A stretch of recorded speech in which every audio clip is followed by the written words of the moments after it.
Our final keynote topic is always highly anticipated. This will be our keynote speaker's first appearance at CII, but his best-selling books and business focus on economics, demographics, and their impact on public and private policy suggests he might have some insight into topics of interest for CII members. Earlier today, David Beckman challenged us to think for a change. As David Foote presents the world of demographics and the demographics of the world, I believe we'll be challenged to think about change. One latter note, I'm just interested to hear, David's lived in the UK, Australia, Canada, the United States. I'm curious at what dialect of English he speaks. So please welcome David Foote to the stage.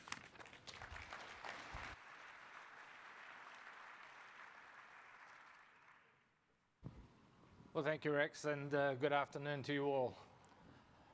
I'm an economist. I'm interested in the impact of demographics on economics and for both business and governments, and so that's going to be the focus.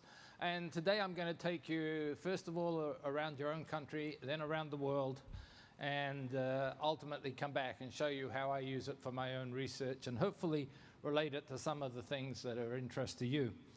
Remember, demographics is the study of people. People are your customers, or if they're not your customers, they're your customers' customers, and people are also your employees. So this helps us understand the changing marketplace, and it also helps us understand some of the human resource management challenges. Now, the book I wrote that was a bestseller in Canada, Boom, Bust, and Echo. Boom refers to those baby boomers now in their late 40s, dominantly in their 50s, and of course some of us in our 60s. Bust refers to the impact of the birth control pill. Not many people born over the late 60s and through the 70s, and I never cease to amaze at how many organizations I go into in the senior management team, usually people in their late boomers in their late 40s and 50s, looking back saying, you know, we don't have very many employees in their 40s. We've got succession planning challenges in our organization, and I often look up at the senior management team and say, well, that was the impact of the birth control pill. They weren't born to be hired. And then over the 80s, the boomers had their kids, and this is the echo of the original boom. These are the 20-somethings, and of course we have generational differences. 20-somethings have never had anything in common with 50-somethings, and there's nothing like a kid and a mortgage to get them focused, and that occurs in their 30s. But before we move forward, let's stand back and look at the demographics of the world. And here we're going to start back in 1973, and I'm going to bring it up to in 20-year increments. And this will be the focus of beginning to compare the US with the rest of the world. But here we have the world in 1973. We got 5-year age groups on the vertical here, and a center line dividing the number of males from the number of females in each age group. So this is a summary of the age-gender composition of the world's population back in 1973. Now, demographers call these pictures population pyramids, and I think you can see very much why they look very much like a pyramid, and that, of course, reflects the fact that as we drift up in the vertical direction, there's a higher probability we'll pass on to the promised land. So there's fewer people in those upper age brackets, and that's where the shape of the pyramid comes from. But we've also heard much about population aging in recent years. And in fact, the world's population has been aging for at least 50 years now. And remember, aging doesn't mean aged. It means that the average age of the population is gradually going up, but it doesn't mean that it's full of lots of old people. And to illustrate that, let me take you forward 20 years from 1973 to 1993, and let's quickly define what we mean by aging. Now, what we've got is the 73 pyramid in the background. The 93 pyramid is on the outside, and you can see what we see is the base of the pyramid coming in. That means fewer younger people and more people in their 30s and 40s. And that's an example of population aging. The base of the pyramid coming in and more percentage of the population in the somewhat older age brackets. And not surprisingly, let's bring you right up to 2013 and do the same illustration again. And there you see the world population pyramid today. In fact, it's increasingly beginning to look more and more like a cylinder now at the base, because Women have become educated, fertility is falling. Even in countries like Kenya, the fertility rate's fallen from 8 children per family to 4 children per family. 4 is probably still too many, but we'll come back to that. But the point being is that around the world, the base of that pyramid's been coming in, and as the base of that pyramid comes in, the population growth slows down, and if the population growth slows down, ultimately the economy will slow down. So population aging is ultimately linked with slower growing societies. And you need to just quickly flip. The oldest country in the world today is Japan, and why do you think they've had slow growth in the last 20 years? I mean, it's a lot very, very clearly related to these demographics. So here we have the world in the white outline in 2013, and as you can see, still more younger people than older people, but a higher percentage of older people. So the world's population has been aging. With that in context, let's now come to the US, and we'll use US census results, and there we've got individual years of age. So I'll go to the individual years of age and then bring it back to these 5-year age groups. Here we've got 0 to 4, 5 to 9, 10 to 14, the 5-year age groups, and we'll bring it back to that a little later on. But let's start with the US back in 1980. So there's the US back in 1980. Yes, it looks somewhat like a pyramid, but boy, are there some jaggers there. And in fact, if you stop and think about it, someone aged 60 in 1980, when were they born? Come on, I'm talking to engineers. You guys design buildings. If you can't answer that question, I'm in trouble. 1920. So here is the Roaring '20s generation in the US. Then what followed the 1920s? Depression of the '30s. Here's the 1930s generation. And then the post-war baby boom. And then the impact, age 20 in 1980, they were born in 1960, the impact of the birth control pill. So you're beginning to get modifications of that pyramid as you look at individual countries around the world. Now, as I told you, I'm a professor of economics, and economists can never do anything without making assumptions. Most of their assumptions are totally wrong, by the way, but that's another lecture of mine. But I have to be true to my species, so all my research is too based on assumption. And in everything I do, I assume that every year you get a year older. Happy to live with that for the next 50 minutes. You're going to understand everything I'm going to talk about. So let's quickly move on from 1980 to 1990. And we'll put the 1990 data on top of the 1980 data. These are your census data. And guess what we'll see? Look at that. 10 years later, we became 10 years older. The assumption seems to work. And you'll notice that at the top here, we're gradually hitting the edge of the edge up here, because, in fact, women live significantly longer than men. So, guys, if you get to 85, you're going to have no difficulty getting a date on Saturday night. The trouble will be remembering you have the date on Saturday night. So we're going to have to shrink things in and bring you up to 2000. So shrink the base in. We're still running a real challenge up here. But here we are in 2000. There's those baby boomers up there. There's the impact of the birth control pill. Oh, with a little jump here. What's this little group here around age 30 in 2000? When would they have been born? 1970, Vietnam. Because if you want to avoid being sent to Vietnam, you got married and started a family. Hey, pronto.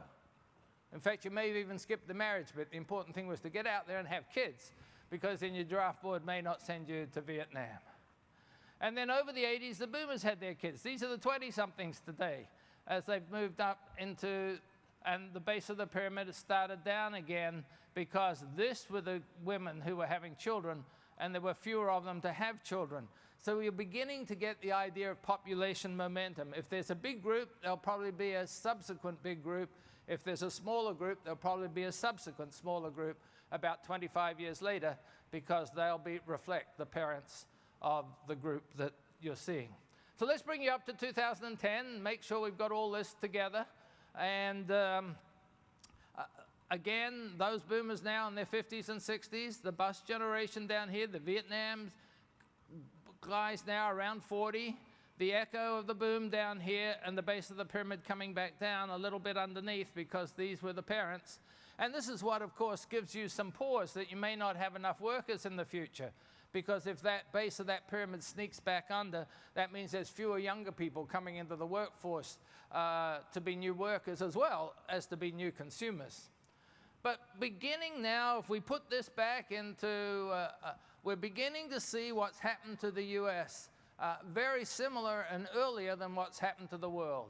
Instead of being a pyramid now, increasingly that population pyramid, quote unquote, is looking more and more like a cylinder. Particularly as the front end of the baby boom, which is very apparent here, that front end of the baby boom move into their mid to late 60s and early 70s and start to pass, they will become a smaller percentage of that population. We'll put this back into those 5-year age groups, and that will illustrate a point that I was making at the very beginning. So here's the US in 2010, the last census, now in 5-year age groups. The boomers up here, you can see the impact of the birth control pill. The children of the boomers down here, the so-called echo generation, the Gen Y, if you like. And then the base underneath is a little bit smaller. And this group under age 15 is smaller, and that is going to be entering the workforce down the road. So some of you who think you may have some labor force challenges down the road, it's going to be real. But the good news is it's going to be much easier in the US than almost anywhere else in the developed world. And I'll come back to that in a minute. So there's that boom bust, echo bust. Keep that little profile in mind, and you'll have a pretty good idea of long-run strategic planning. And in general, if you're looking into the future, the next year or the next 2 years is dominated probably by the economy. But the longer you look into the future, the longer that you look, 5 years, 10 years into the future, demographics becomes more and more and more important in determining the outcomes in the economy and, in fact, in the world. Well, let's quickly take you on a tour around the US. So we'll leave the US colored data in the background, and we're going to take you on a tour. In general, this is, by the way, 2025, and you can see what I mean by the base of that pyramid. More older people, and the base of the pyramid stabilized. So the Northeast is generally older than the rest of the country. So here's Massachusetts, very clear boom, bust, echo profile, but look at the base of that pyramid down there in Massachusetts. And that means a bigger percentage of the population in the older age groups. The Northeast is older than the Southwest, for example. In general, the further south you go, the younger it gets, with one exception I'll show you in a minute. And the further west you go, the younger it gets, with one exception. I'll show you that in a minute. All right, moving down, there's New York. Boom, bust, echo again is very apparent, with fewer younger people coming into the workplace, New York. Young people head to cities, by the way. So here's DC, which of course is a city in and to itself, and our young people head to cities. So cities tend to be younger than rural areas. And yet we build all the hospitals in cities where all the young people are. It's an absolute stupidity, but we won't go there today. As we stay on the East Coast, of course, the oldest region is the retirement haven of Florida. With all these seniors in Florida, this is a state where you'd want big print and clear instructions on the electoral ballots, or you might run into significant electoral irregularities. And coming back up, Louisiana, now you'll begin to see that boom, bust, and echo profile. Remember, the colored data at the back, in the background are the US averages, and I've got percentage distribution so I can compare big and small states with the average.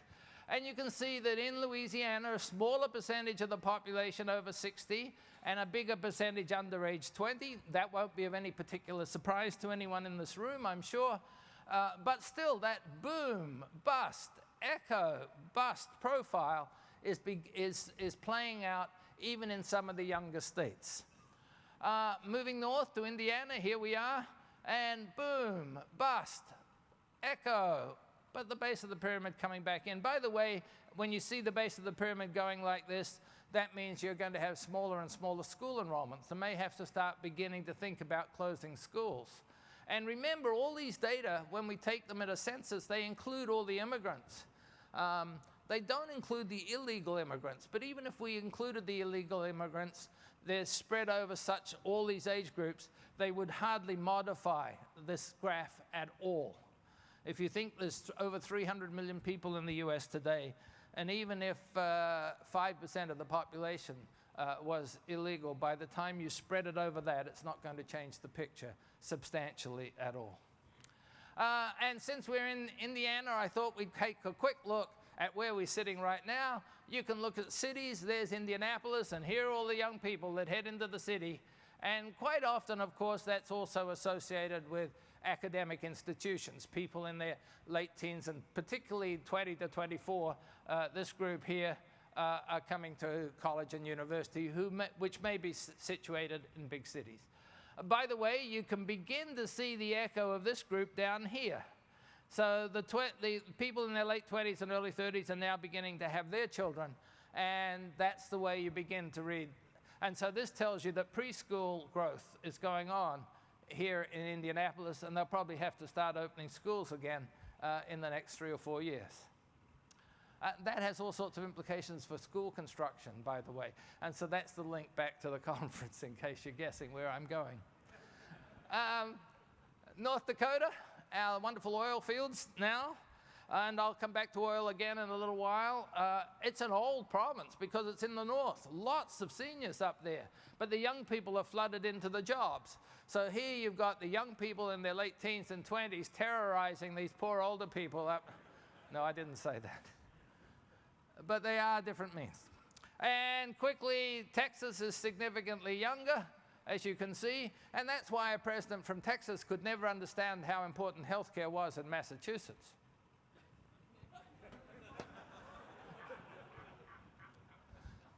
Just an editorial comment.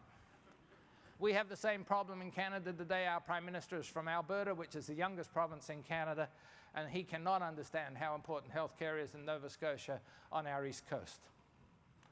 And finally, where are all the young people? Want to go recruiting? I won't say anything more about our Mormon state. Lots of young people. And California, pretty standard, boring, moving right along. Well, we can cut the US population through a different lens, the lens of race. As you all know, 1 out of 8, 12.5% of Americans are black. And this is what the Afro-American pyramid looks like.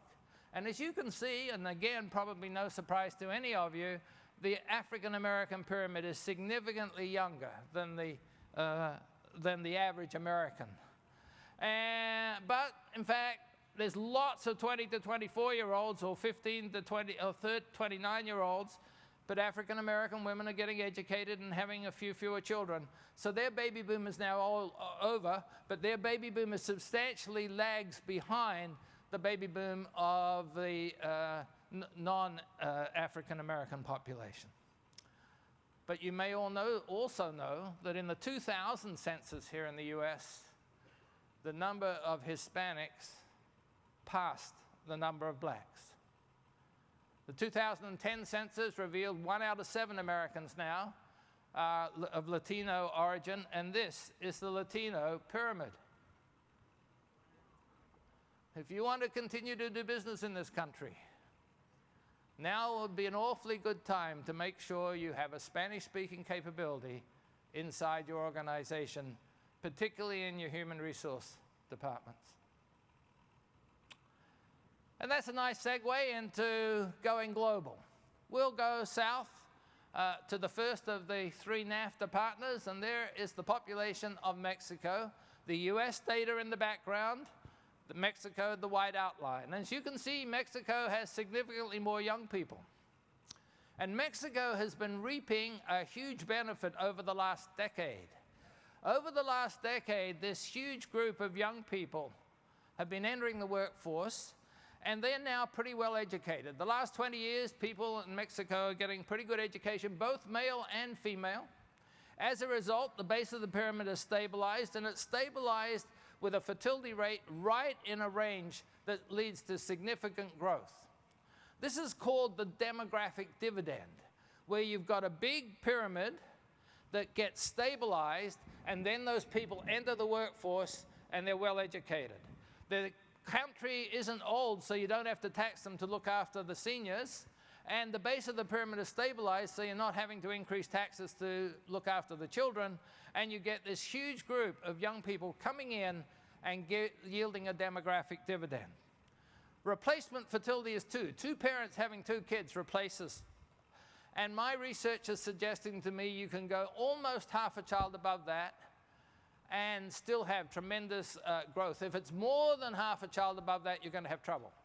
So two children, you can go up to about 2.3 or 2.4 children. If you can get into that world, you'll have sustained growth, and you'll be able to create enough jobs to absorb those children. If you're up around 2.8 or 3 children per family, you'll end up with excess unemployment amongst the young.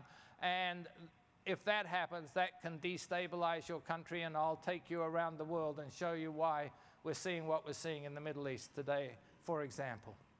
If you have too few, I'm going to show you what happens if you have too few children, less than about 1.7, because then you don't have enough workers to come in to the economy and grow the economy. And that's the European disease today. But we're getting a little ahead of ourselves here. So Mexico's had this huge demographic dividend over the last decade. They've got their fertility rate down into that range that allows sustained economic growth, and that's why Mexico's doing so well. And I'm going to point 2 or 3 or 4 other countries out in the same situation. Well, that's south of the border. Let's go to the third member of NAFTA, north of the border, and you're going to see something quite different. There is the population of Canada, and you can see we've not been having kids in the last 20 years. So that means that these are the new workers and the new consumers coming to the workplace. So we know today the Canadian economy is going to grow slower than the US and the Mexican economies over the foreseeable future, because Canada has fewer people under age 20 as a percentage of the population to come in as new consumers and new workers. And that's why economic growth slows down in aging populations. And with more people in the upper age brackets, that means Canada's somewhat older than the US, and especially older than Mexico. So Mexico's the youngest member of NAFTA, the US in the middle, Canada's the oldest member of NAFTA. That has all sorts of implications for capital flows, for the composition of the economy, because when you're young, you buy your manufactured goods, and that's why manufacturing is booming in Mexico. When you're older, you've bought all your manufactured goods, and that's why manufacturing is declining rapidly in Canada. The US is somewhere in the middle. Canada may be old in terms of NAFTA, but it's not old in terms of the world. For that, let's quickly run, and there's Western Europe. They've forgotten to have kids in the last 50 years. This is why the European economy is slowing down dramatically, and even more dramatically in some areas than others. Let's have a quick look. There is Italy. Less than 1.25 kids per family. The Italian fashion industry has been looking for 19-year-old female models. They can't find them. They think they all moved to Paris. They've forgotten they were never born. And by the way, your maximum prowess as a professional athlete in your mid to late 20s and early 30s. This is where Italy used to be at the World Cup of soccer, and this is why Italy exited early. They don't have any young professional soccer players. Huge implications for both the composition of the economy, for the sports facilities in the country. We were complicit by encouraging Greece to take the 2004 Olympic Games. They built all those wonderful sports facilities, but they had no one under 30 to use them. They now graze goats in the wrestling arena in Athens. The West made Greece take all this debt on to build facilities that were totally inappropriate for its population. But I get ahead of myself. So there's Italy. France, a whole different story. France is far more family friendly. At one stage, you could get 18 months on full pay for maternity leave. And France has used social policy to get rid of that boom, bust, and echo profile. They've adjusted their social policy to roughly encourage women to have 2 children per family and a completely sustainable population over a long period of time. This looks just like a pyramid. It's the most boring country in the world, as far as I'm concerned. Now, France, Italy, the United Kingdom, and Germany all had about 60 million people. So let's look at a couple of other countries that a few members of the audience may be interested in. There's the United Kingdom. In general, the baby boom in Europe significantly lags North America because post-war reconstruction in Europe took at least 10 more years before those countries. So while the baby boom started up in 1947, 46 or 47 in North America, it didn't start up till 1956 or 57 in Europe because of post-war reconstruction. So the peak of their baby boom now are in their 40s, whereas the peak of our baby boom in North America are in our 50s. And quickly you can see these are the parents, these are their children, and these are the grandkids of the boomers now appearing. But even though the UK has this little group down here, it's still a smaller percentage of the population compared to the US. The UK is aging as well. And if we go north, of course, to some country like Norway, and I'm looking at the oil people in the room when I put these examples up, you can again see boom, bust, echo, and the base of the pyramid sliding under. And that tells you that the Norwegian economy will grow much more slowly. And you need to build up a sovereign wealth fund to start to look after the aging population at the top of the pyramid. Coming back south, the biggest country in Western Europe is Germany. Now, as I said, Italy, France, the United Kingdom, Germany all used to have about 60 million people. But with the fall of the Berlin Wall in '89 and the reunification of Germany in 1990, Germany went from 60 to just over 80 million people. The 20 million East Germans came into part of Germany, and this is why Germany became the powerhouse of Western Europe. They've got 20 million people more than the other 3 countries that are the big countries in the region.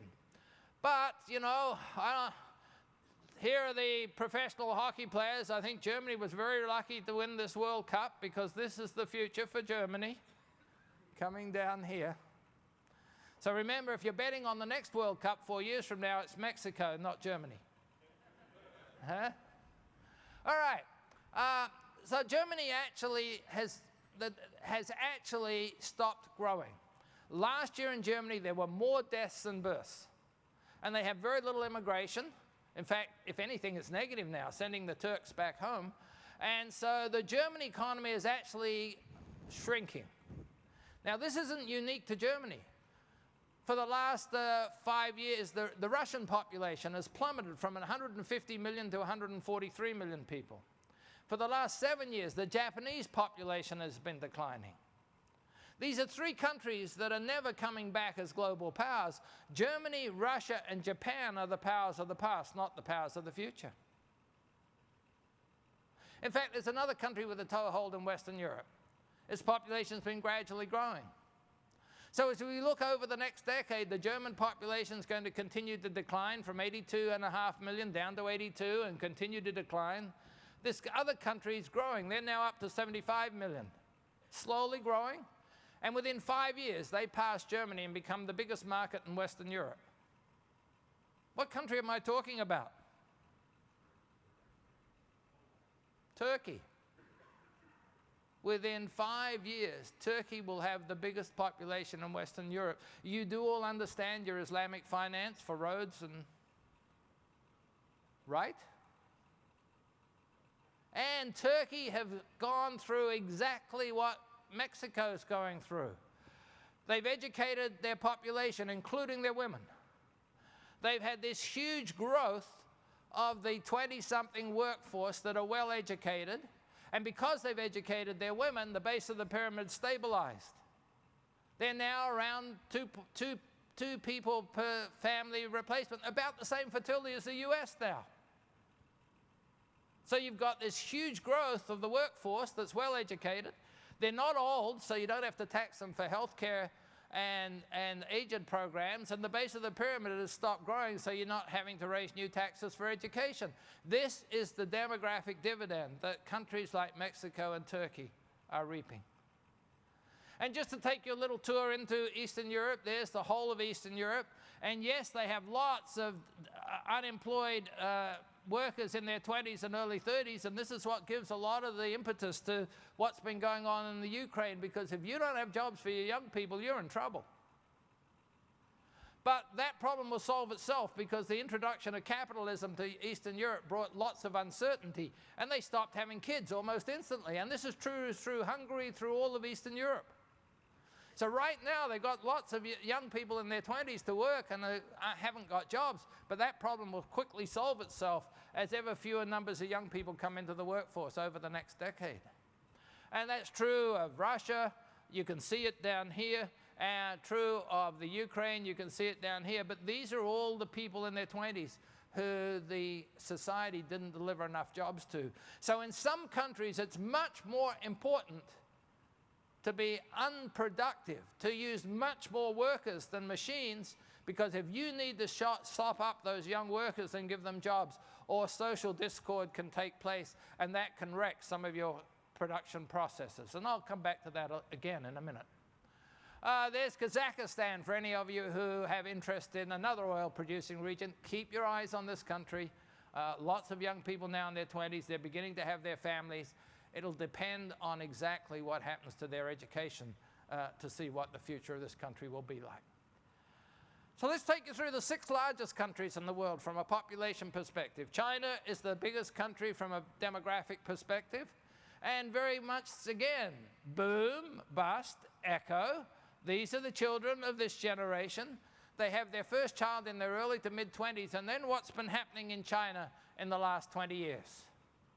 One-child policy. Now, come on a little logical tour with me. If 2 parents only have 1 child, that means China's going to run out of young workers.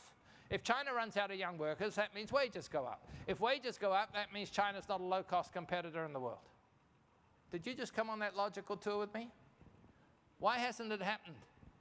It hasn't happened in the last decade because this is the group that's been entering the workforce. A huge growth in young workers coming into the workforce has depressed wages, but they're well educated, and China's got that huge growth that's associated with it. But the one-child policy is about to kick in. Of course, economic growth in China is going to slow down. Wages are going to go up. China is going to get richer.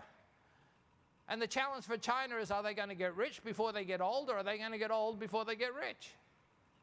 And they're just relaxing the one-child policy to try and build up the base of the pyramid. Meanwhile, the second largest country in the world is India, where it's boom, boom, and boom. No one-child policy in India. More like 3. And that means India's always going to have lots of cheap workers. Wages are always going to be lower. India and China are heading into 2 entirely different futures. We shouldn't be putting them in the same paragraph or the same sentence.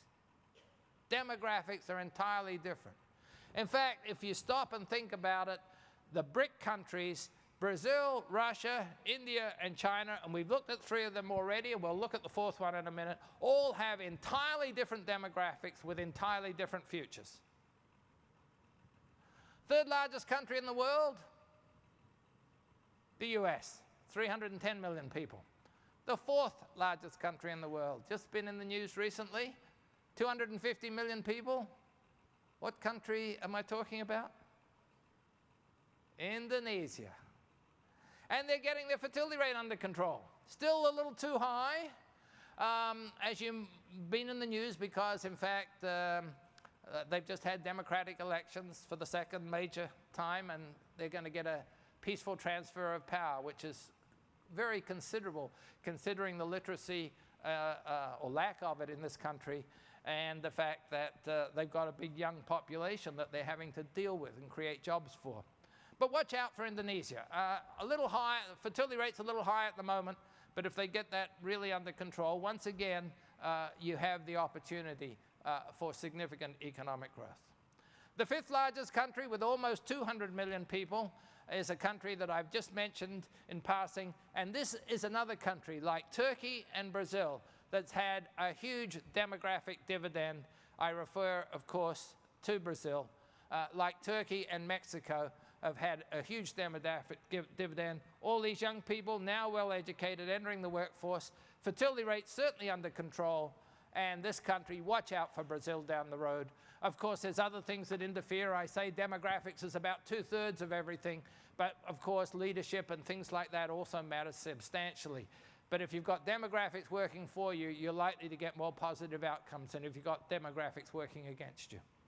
And the 6th largest country used to be Russia, but their population's plummeting, hitting number 6 in the new millennium and emerging as a global power with 190 million people. What country am I talking about? Pakistan, where women average over 4 children per family. And if you don't create jobs for these young people, they're going to leave, namely migrate to Canada, or they're going to tear their country apart, or both. If you do not educate women, women have a lot more children. If those children grow up and cannot get jobs in any sort of society, democracy, capitalism, socialism, communism, it doesn't matter. They don't care. If they don't get jobs, that's a powder keg that you better watch out for. And when they hit their 20s, watch out. Introduces instability into that country. And so where have your troops been? Where women average 5.5 children per family. This country will never be stable. Afghanistan, 6.5 children per family. Do you want to put your resources in these countries and watch them be blown up?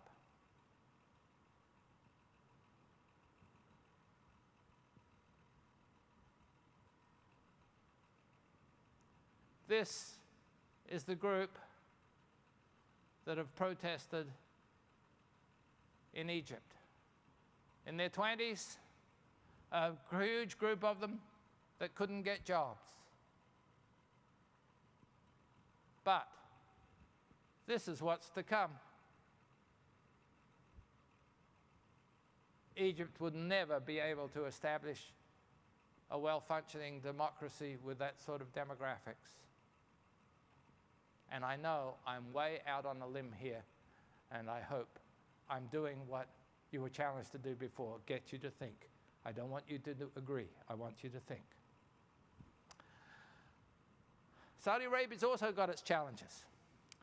These are the expatriate males in the oil fields, so just draw that straight down, and it looks like this side, because they only bring in men. And look at this huge house of Saud young people. They've got to create jobs for those young people. They're sitting on a tinderbox right now. And in fact, the House of Saud is investing huge amounts of money in education and huge amounts of money in the military in case they can't solve it with education. This is a situation waiting to blow up.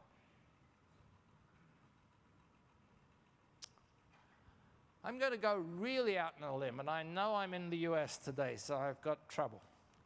Only 3 countries in the Middle East educated women. Tunisia, which we ignored, Libya, which we bombed, and Iran. In fact, those 3 countries were most close to North American values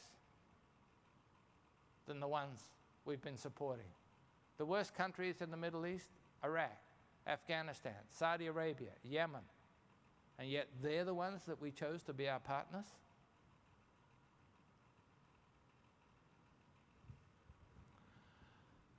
Let's just touch on a couple of other countries that were given to me that members here may be interested in. Malaysia is sitting, it's not unstable, unlikely to be unstable, but certainly it's got a real challenge on its hands. Ever-increasing numbers of young people. Singapore's got exactly the opposite problem, no young people. So you have to bring construction workers in from places like Philippines or Vietnam to build projects in Singapore, exactly the opposite of Malaysia. Taiwan and Korea have really stopped having children. They will have much slower growing economies in the years ahead. And remember, this base is 15 years away from entering the economy, but the impact is already beginning to show up here. South Korea is probably the most rapidly aging country in the world. Japan's the oldest, but South Korea is the aging. And there's Japan. Look at this up here. Australia, the pill never got to Australia, and equal pay for women didn't get to Australia, so that's no boom-bust profile. It's just a big bulge that now is slowing down underneath. Their economic growth will also slow down. Colombia, well, their fertility rate's coming down. They're just about heading where Mexico's gone, and they could, if that continues, benefit from demographics. South Africa has a real challenge on its hands. Look at that huge group at the bottom. And while they've managed to raise educational levels, they're still not at the point where they can expect that takeoff. I've tried to take on a little tour around the world through demographics. I've tried to draw some conclusions about stability of the economies and the likely growth of the economies. This is how I use demographics. Some of those conclusions I know are a little extreme, and again, they're done in the spirit of getting you to think about using these data. Well, here's fertility rates over the world. We've all ended up in roughly the same place. We've got there by very different means. Canada and the US, this is the baby boom. This is the United Kingdom. They think they have a baby boom. I call it a baby pimple when I'm lecturing over there. Australia, the equal pay for women didn't get there till the late 70s, so their baby boom is actually stretched out over 30 years, as we saw in that pyramid. And here's Japan. Would you have wanted to start a family at the end of the Second World War after 2 atomic bombs? Japan stopped having kids in the 1940s. They ran out of workers in the 1960s. This is why they embraced technology. New technology and slower growing workforce means productivity takes off. This is why productivity growth was dramatic in Japan over the 70s and 80s. Workforce growth slowed down. It had nothing to do with the brilliance of the Japanese management style, as we were told. Meanwhile, in North America, we absorbed the baby boom into the workforce. And if you bring lots of workers into the workforce and you forget to give them new machines, guess what happens to productivity? I point out to my own leaders in Canada that over the 70s and 80s, a commitment to a policy of declining productivity was a brilliant national strategy. It enabled us to create jobs for the boomers without them leaving and without them tearing our countries apart. And then in the 90s, that declining fertility in the 60s and 70s caught up with us. And we had to discover new technologies here in North America. But there's real challenges of introducing new technology into aging populations.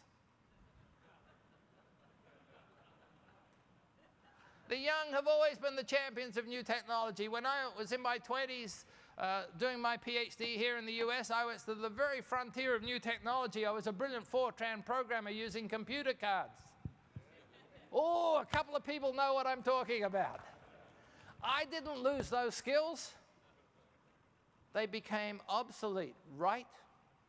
Just like today's 20-something skills will be obsolete by the time they get to their 50s. Do you see where I'm going with this? And I'm moving into the second part of the presentation, that we change our behavior over our lifetimes. In our teens and 20s, we've got time. In our teens and 20s, we rapidly crank up our technology skills because we've got the time to do it, and we want to distinguish our generation from our parents. Then around about age 30, we're getting more responsibility at work. We start a family at home. We don't have time to crank up our technology skills. We now maintain our technology skills. But meanwhile, technology keeps advancing, so by the time you get to your 50s, you look like a Luddite. And you're lucky I even showed up with a PowerPoint today. So let's have a quick look at that data and as we move forward. This is now market penetration by age. These are Canadian data, but just to illustrate a point. What I'm now going to have is age largely out on that horizontal axis over here.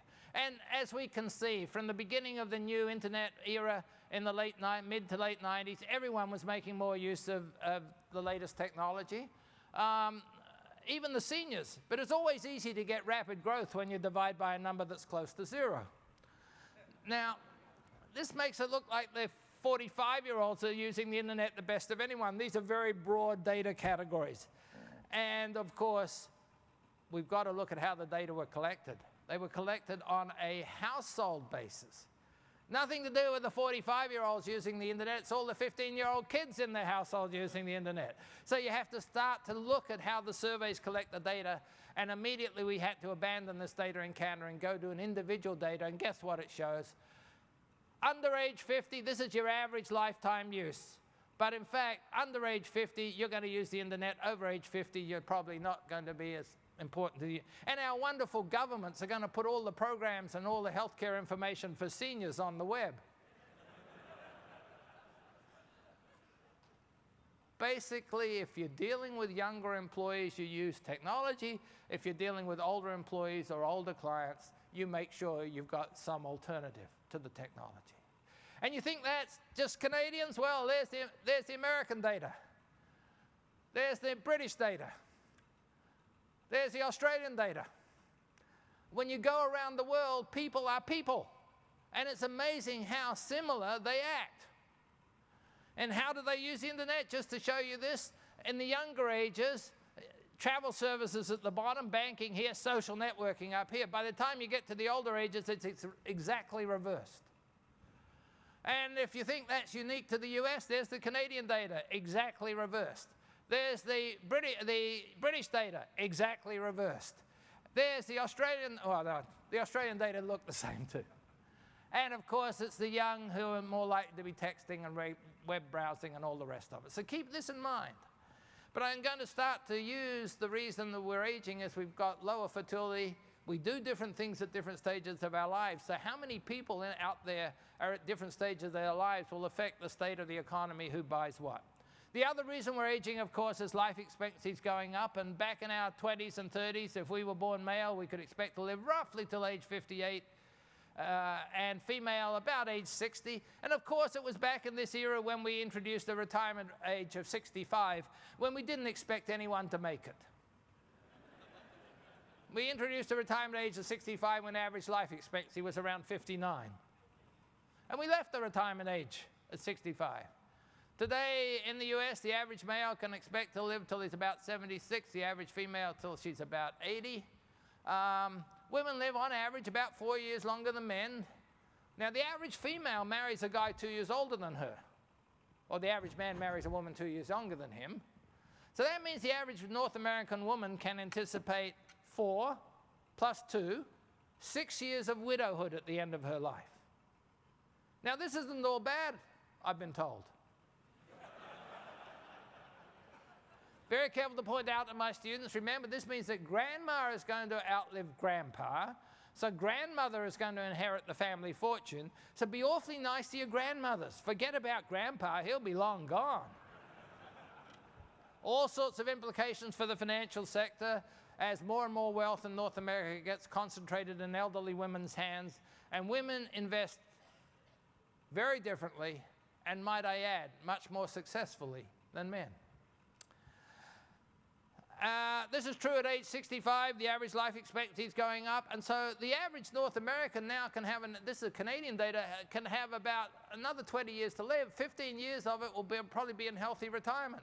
Rising life expectancy is stretching out our entire life, and this is stretched out to adolescence, and that's why the kids are still living at home with you in their mid-20s and don't seem to ever leave. But it's also stretching out healthy retirement. Many of our parents may have had 2 or 3 years of healthy retirement, whereas many of us can expect to have 10, 12 years of healthy retirement. So in fact, what we're seeing is a gradual increase in the average age of retirement. And I think we ought to get people in their 60s to work half time for half salary. And that way, half the salary of a 62-year-old will pay the full salary of a 25-year-old. And so you can renew your workforce and have a complete representative workforce with no extra wage bill. And you put these two together, The 60-year-old can pass all the mentorship and information about clients, the company, procedures and policies down to the 25-year-old. And the 25-year-old can train the 62-year-old how to use the computer. This is the world of work that we're heading into. We want to try and avoid this sort of situation. All right, into the home stretch for the last 10 minutes or so. Now, what we've got here is spending, family spending by age. And when do we spend our money on childcare? When we have young children. When do we have young children? Dominantly in our 30s.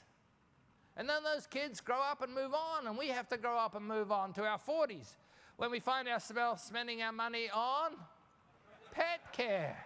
Those aging cats and dogs, increasingly, the boomers have been paying mega. It's easier to get, and costs more to get an MRI for your cat and dog than it does for yourself. And then when kitty and puppy pass on to kitty and puppy heaven, you move on to your 50s when you find yourself spending your money on eye care. And then 60, well, you could all read that, doesn't look fuzzy, right?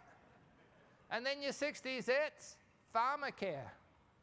A life cycle of need. You gradually go from childcare to pet care to eye care to pharmacare over your lifetime. And whether these different products and services in these very different sectors of the economy are booming or busting depends on how many people are moving through that part of their life cycle at that time. It's just marrying those population pyramids that every year get a year older with these life cycle needs. So let's quickly apply this to transit. You take mass transit when you're young, not when you're old. So an aging population is less likely to need mass transit. You spend the most money on your automobiles in your 20s and 30s.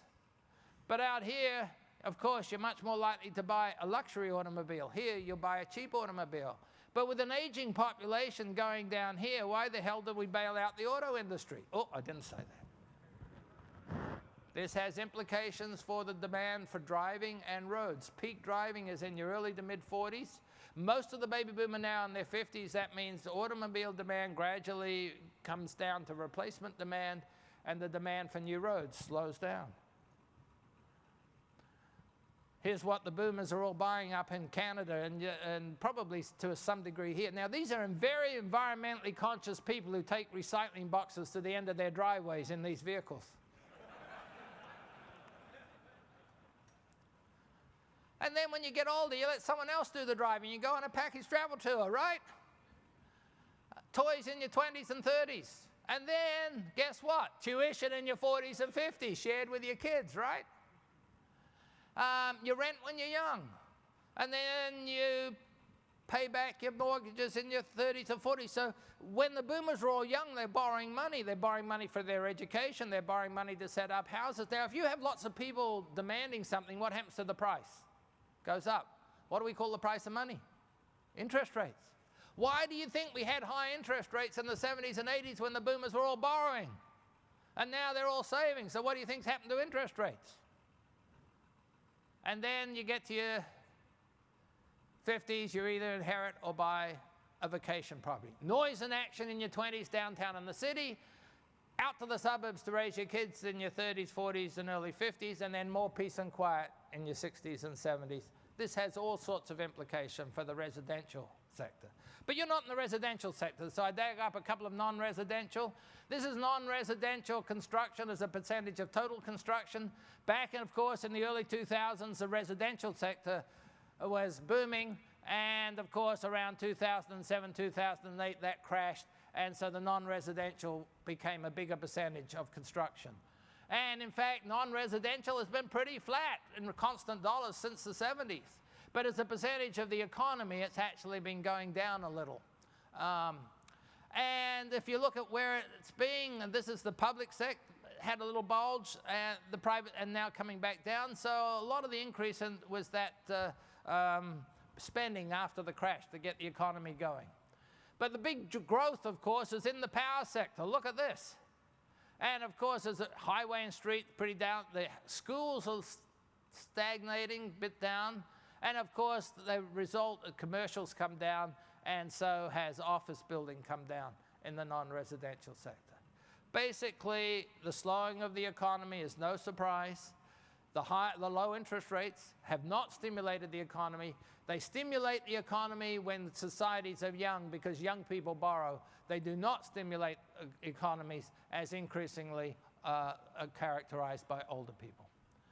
So I'll just touch on natural gas. This is the expenditures by household, and the same with electricity. Fuel oil goes up, but the point here is we get older, there's fewer people in the household.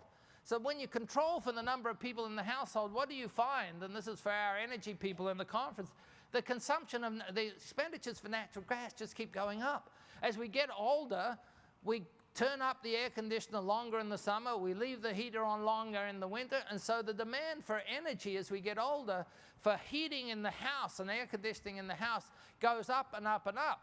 But what we don't need, fuel oil, what we don't need as we get older is vehicle fuel. So you're going to see a huge change in the composition of the use of oil and natural gas down the road. Financial services in our 40s as we turn for retirement. Debt peaks in your 40s.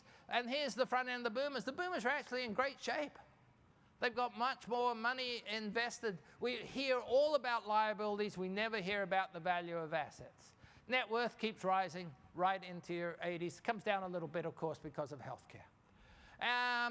And more of it, the boomers need stocks in their portfolio just to retirement. So the boomers keep bringing the stock market back. It's got nothing to do with price-earnings ratios or how great our wonderful companies are being run. It's got to the boomers need the stocks in their portfolio for their retirement. That's what's driving the stock market up.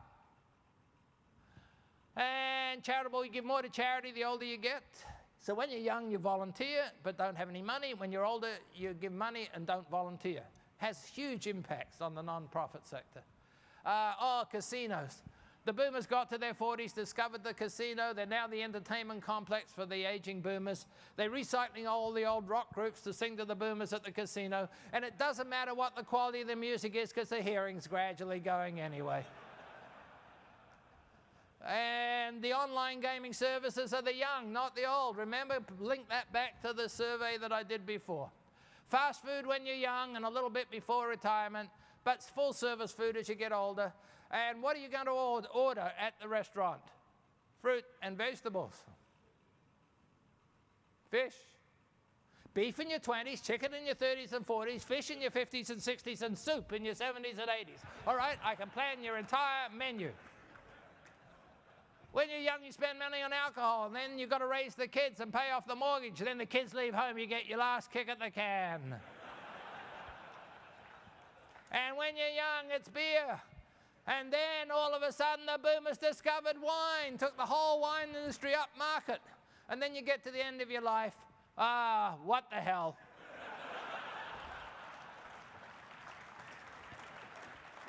You're more likely to get diabetes. We don't do the whole healthcare here. This is just an indication. The body's wearing out. That has all sorts of implications for the way we should process food, but I'm not going to go there today.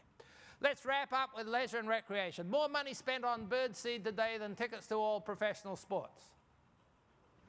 Shall I repeat that?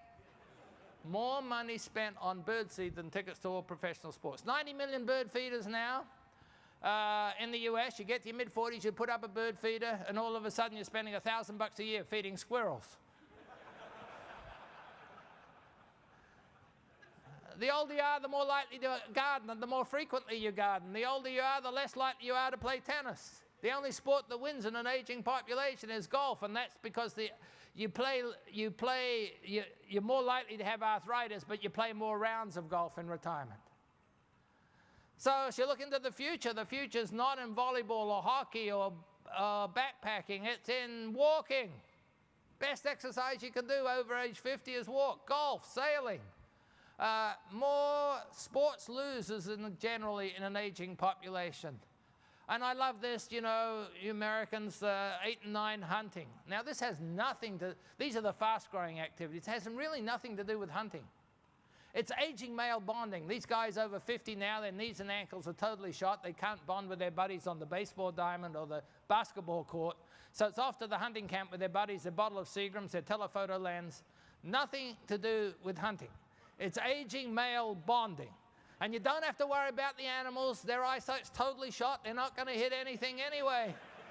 They don't even unpack their guns anymore. So here's the future. Here's the future. This is what we're actually doing. This is what we think we're doing.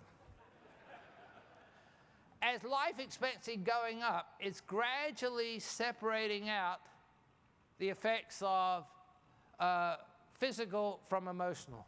We now have surveys that ask people, how old are you? How old do you think you are? That gap now is 12 years. The 60-year-old's convinced they're 48. Now, they spend their money like a 60-year-old, but they think like a 48-year-old. So if you're communicating with them, do you communicate to emotional reality or physical reality? If you communicate with emotional reality, they'll love you because you're making them feel young, but they won't buy your products because they don't need them. If you communicate to physical reality, they'll hate you because you're making them feel old, but they need your products. This is making marketing and communication more and more difficult in aging populations. I don't know the answer. I'm saying rising life expectancy is stretching out our lives.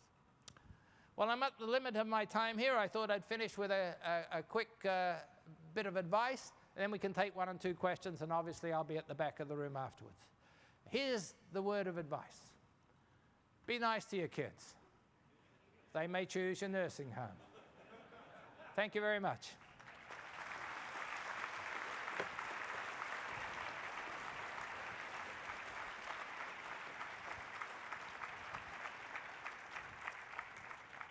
I know it's the end of the conference, and I know many of you will need to go, but anyone have a question in the forum here? I'd welcome it. I didn't even talk about crime and policing and so on. The aging boomer can't run as fast now, so they're not going to rob a bank. They're going to commit fraud, and that's why fraud is going up dramatically in aging populations. Do you have good firewalls? Yeah, so I'm not sure where to invest my money. So if you needed to re-diversify your portfolio into something besides the U.S., where would you put it? Where's your money? Well, you know, I have to start with the disclaimer that I'm not a licensed financial analyst that allows me to give this. There are industries out there that pharmaceuticals would be a good industry if the companies weren't so big. And the trouble is that pharmaceuticals, we're going to have more and more demand for pharmaceuticals. And it starts with arthritis drugs and things like that. The only trouble is the pharmaceutical companies have a portfolio of children's drugs too. And that drags them down and back into, and they've also now, they're just too big to be able to be managed, those companies. But pharmaceuticals, the best place to invest probably in the short term is banks, because in fact banks are doing all this wealth management and financial planning for the boomers in their 50s who are having to prepare for retirement. So in fact bank stocks keep coming back, not because the banks are good, but simply because they're getting their hands on all this accumulated boomer wealth as they get older. You know, if your kids are looking for an occupation, certainly stretching, I mean, these boomers need more and more stretching exercises as they get older, but don't deliver it in the gym because they look lousy in leotards now. You know, you'll get 3 or 4 women get together and you visit you deliver the services to the house and they'll pay you for it. So there's lots of little things too that look good as well as big things. As far as other countries of the world, well, you're trading off growth versus stability.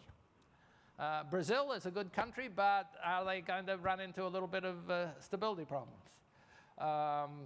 And there are other countries around the world that are looking like that. I'd keep my money in the US. You're going to have good growth, and you know the legal and environment in which your businesses operate. I think you're good staying at home. Anyone else? Just looked like there was a cliff in South Africa in terms of the 40-plus generation. Does that have anything to do with disease? Oh, that's a good question.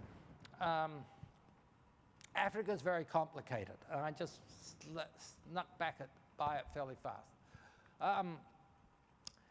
If you look at the countries of East Africa, you've got this huge population under 20, But by the time they get to age 20, they're orphans. They've lost both their parents because AIDS is taking out the population between 25 and 50. So you get the grandparents, hardly anyone in their most productive ages, a huge group of people under that. And that's Kenya, that's Uganda, that's these countries. Northern Africa doesn't have that issue because if you're a gay man in Northern Africa over the 80s and 90s, you were either beaten up, killed, or thrown in jail. And that stopped the spread of AIDS. And I say that with a little bit of a tongue in the cheek, but a factual description. So very little AIDS in North Africa, substantial AIDS in East Africa, and that's gravitating to South Africa right now. And I'm not quite sure, I'd have to go back to the pyramid with you and see exactly what you're talking about. But AIDS takes out people in their productive years, in their 40s and early 50s. And that may be part of that cliff that you're talking about. But Africa's really quite complicated. Anyone else? Hello, great presentation. Yes. Just curious. Good. Where are you? Right here. I got one over here. Where's the... Okay, I got you. Anyway, just have you, and for U.S., do you have any demographics regarding the change in the number of working people versus the number of people on the public welfare system? Oh, that's the whole dependency question that you're driving towards. And increasingly, as I've suggested to you, at least well-educated workers are going to work beyond age 65. And we should encourage them to do so, but not necessarily full-time. So if we do those simple calculations that you're asking about, yes, they're revealing. You very carefully said it's not dependence, it's people on welfare. And they tend to be less educated people, or people who have lost their jobs because of this changing structure of the economy. So I don't have the calculations regarding the welfare dependency, but I do know the calculations regarding demographic dependency, and they're actually they look more extreme than they'll turn out to be. You've got, particularly here in the US, you've been replacing yourselves, you've had 2 children per family for like 30 years now. In fact, it's just falling. It's beginning to fall into the realm of Europe. It's down to 1.9 in the last couple of years, and that begins to raise questions. But for the last 30 years, you've replaced yourself, 2 children per family. The blacks and the Hispanics have had slightly more children than the whites, but that's not the issue here. You're going to have a solid foundation to be able to pay for those in the, you said welfare, but in the dependent category. I'm not nearly so worried about the US as I am for Italy or Greece or Spain, and who don't have those young people as a tax base in the future. Other countries are in much worse case situation than the US. This is actually a relatively similar question, but you had showed the different pyramids based on geographical distinctions, but when you look across economic lines, it seems like in the US, when you say that women are becoming more educated and having less children, and that on average we're replacing ourselves about 2 to 2, it seems like there might be a distinction between women that are in lower economic situations, both in terms of education and in how many children they're having. Could you speak to that? Very good question. Essentially, my analysis starts with age and gender. And then if I was going to go to the third variable, it would be income and income status. And that would start to get at the poverty, non-poverty. But there's more things going on underneath. Men tend to take jobs in the manufacturing sector or manufacturing-related sector like construction. And women take jobs in the service sector. The service sector can be high-paid jobs like banking, insurance, but more importantly, they could be jobs like nursing assistants and people like that.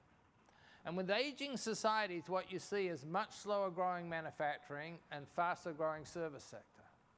So over the last 20 years in North America, the economy has dramatically biased against men's jobs and in favor of women's jobs. And the unemployment rate amongst men is now above that of women. There are more women in our colleges and universities than there are men, even though there are more men in the 20-something age groups, because nature knows that women live longer than men, so more baby boys are born than baby girls. So we now have a major problem with jobs for men, particularly young men. The changing structure of the economy is leading to more and more difficulty for young men, particularly those who don't finish high school and get some sort of post-secondary education. But you're dead right, the next variable I would look at as an economist interested in multiple would be income status. Good question. Okay, guys, you need to go. It's been a great conference. I've enjoyed being here. Thank you very much indeed.